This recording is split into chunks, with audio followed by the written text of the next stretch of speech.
Hey Facebook gang, this is Bob coming to you with Positive Vibes session number 32, and I told you Tuesday that I had a special guest. So this is my special guest. This is Jason Jensen. Jason is a trainer over at Anytime Fitness, and Jason and I met each other about 9 years ago at Summit Fitness. It was right after I had moved, moved houses right across the street from Summit, and decided I wanted some change in my life, so I went over there, had an introductory session with you, and decided that we hit it off, gave the training a try, and that's history as we know it. So we're here today, and we'll just have a conversation about sort of the path that we've taken together. Well, I thank you for letting me do this with you today. This is a pretty cool, pretty interesting thing. I guess through our time together, my biggest question is, what has your journey been in almost a decade of us doing this? Because I think a lot of people have the misunderstanding of what it is to have a trainer, or what that experience is like. So with us being doing this for as long as we have, what has your journey been like? Yeah, it started initially, the reason that I reached out for a trainer was because I knew that I needed a replacement in my life for giving up something that really wasn't healthy for me. And so training was the way to do that. I also recognized at that time that I was somebody that needed structure. I get all in on things, and then it's very easy for me to walk away and step out of that. So the fact that we've kept this up for 9 years shows you how much it means to me. But for me, it was having somebody that I was committed to, that I had a time that I was committed to, that I was not just paying a gym membership, but that I had an appointment to keep. Ultimately, my goals have changed over time. It definitely has not been a linear path. It's not been, set out all my goals and then achieve them in this very straightforward fashion. It's come with a lot of learning what my body's capable of, what my mind is capable of. It also has taught me sort of what it means to go through the ups and downs, to have to recover from multiple injuries and start over and feel like I've backslid, and then getting back to sort of what I felt like when I started this at age 30. One of the things I find that's been really interesting is how much I've learned from being with you as a trainer. And I think sometimes people also have that misconception that it's, the trainer knows everything, and that you don't. But it's been the complete opposite, and how fascinating it's been that sometimes how we've been on the same page without even knowing it. How we might have gone into a session and you're like, wow, I was just thinking about that thing, yesterday or whatnot. So I want to thank you for all the things that I've learned. It's made me a better and more positive and entertaining trainer in my field. I think I started out as just having a trainer. I've ended up with a great friend through all of this. We still have the trainer-trainee portions of our relationship, but I think the pushing each other, and you out there in Facebook land, I've told at the end of every one of these video sessions, love each other, teach and inspire each other every day. And that teaching and inspiring, it goes both ways. Yes. And so for me, the things that I've learned, the openness that you've had of being willing to try new things. Training is not all about, at least for me, training is not all about a single-minded focus on getting bigger or getting, thinner or whatever that might be. It's been this total, well-rounded approach to play and being able to play at the level that I want to play, whatever that might be. Trying to get ahead of the aging curve and thinking about that longer term, but the willingness to experiment and try new things, keep it fun, keep it interesting. As much as I need a program, I also need variety, and we've learned that once I start getting bored, that's usually when we're both on the same page and get really simpatico on.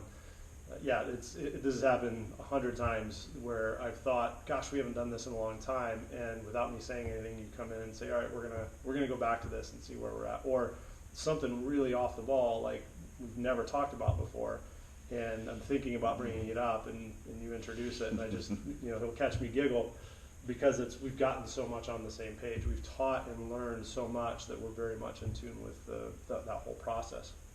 And I think the other thing about expanding your abilities as a trainer, as you think about what other people observe, you know, that's part of your advertisement. Though we're doing this in my home now, that's also a business card. People are watching what you're doing. People are watching how I'm progressing and how much effort I'm putting in, and how committed I am to, you know, our relationship. Other people get to observe that, and you know, sometimes they marvel at it, sometimes they giggle, sometimes they get inspired to sort of challenge themselves.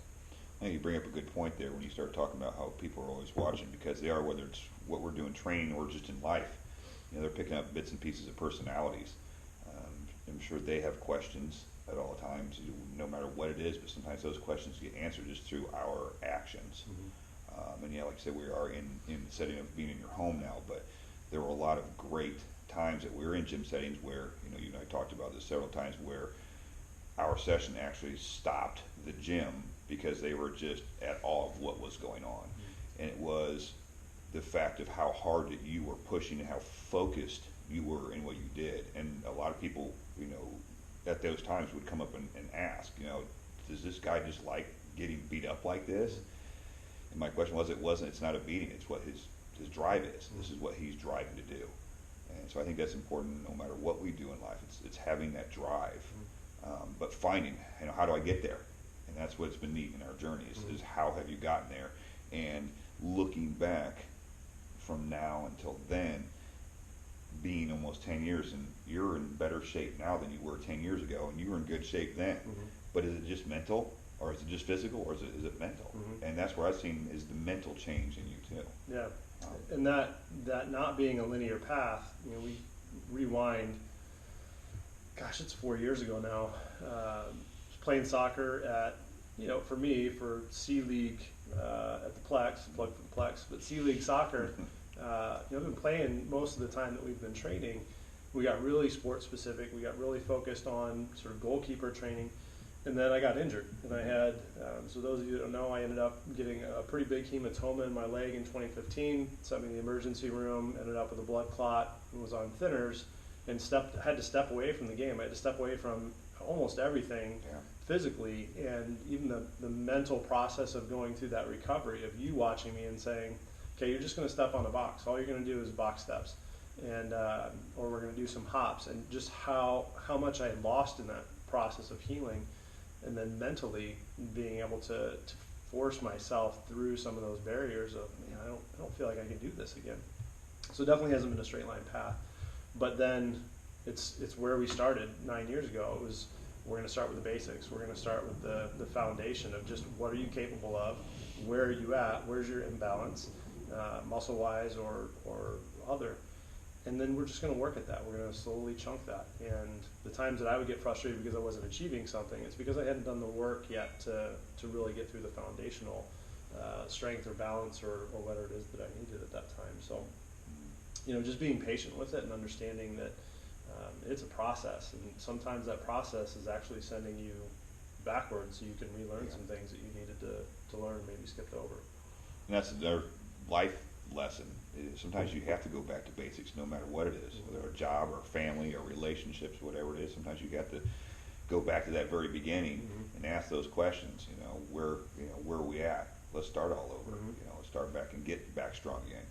And you have to mentally and physically realize you're not as strong as you thought you were. And in order to get back to full strength, where do we start? Yeah, and that, I think one of the interesting things is when we really focused on sport specific, and I was getting really good at the things that we were doing for goalkeeper training, there were other things that we were neglecting. There were basic lifting movements, basic strength that those imbalances, by overtraining in certain areas and not focusing on some others that might help offset that and counterbalance. I was in physical therapy every 6 months, and it wasn't because of you. It's because I wasn't being smart about how I was going after things and how often and how many reps. In addition to playing, so volleyball, soccer, 2 days a week training, and then everything else that was going on, we really stripped that back down and said, I don't enjoy getting hurt anymore. What can we do to fix that? And so we focused on cardio now forever, which is why I'm in better shape than I had been in a long time. But just that constant process of reevaluating and being able to say, okay, what am I missing, or what am I overdoing? Where am I overusing certain skills, and maybe underutilizing things that I might need to learn? And that's not just in physical, but it's in life. Where where have I gotten really comfortable in my relationships, and where do I need to maybe focus on the fundamentals and go back to some of the basics. I think that's a really good life lesson for all of us that applies anywhere. Yeah. Oh, I strongly agree with that. Strongly agree. So I guess my question now is, what do we do moving forward?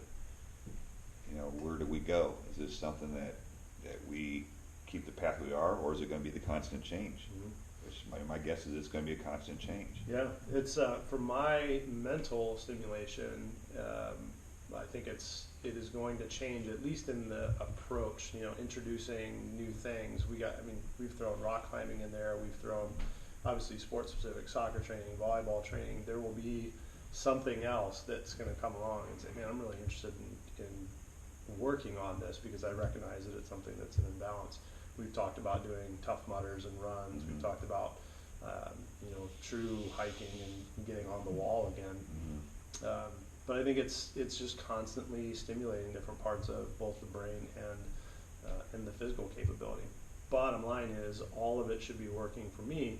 All of it should be working toward, I at 60 or 70 or 80 years old don't want to be in a position where I've seen, I've lost my mother, I've lost my stepmother, and some of those, my mom was dementia, and that takes a lot away. So even then, just keeping the mind stimulated of learning new things, and I've talked about this in other videos, learning guitar, it's being able to constantly challenge the brain, create new pathways in the brain, tie those things to my muscles, to my balance, to my breathing. But all of it is so that I sustain a good, long, healthy life of play, where I can continually enjoy whatever it is that I want to enjoy, and I'm not limited either physically or mentally by my own limitations because I didn't do the hard work. So that would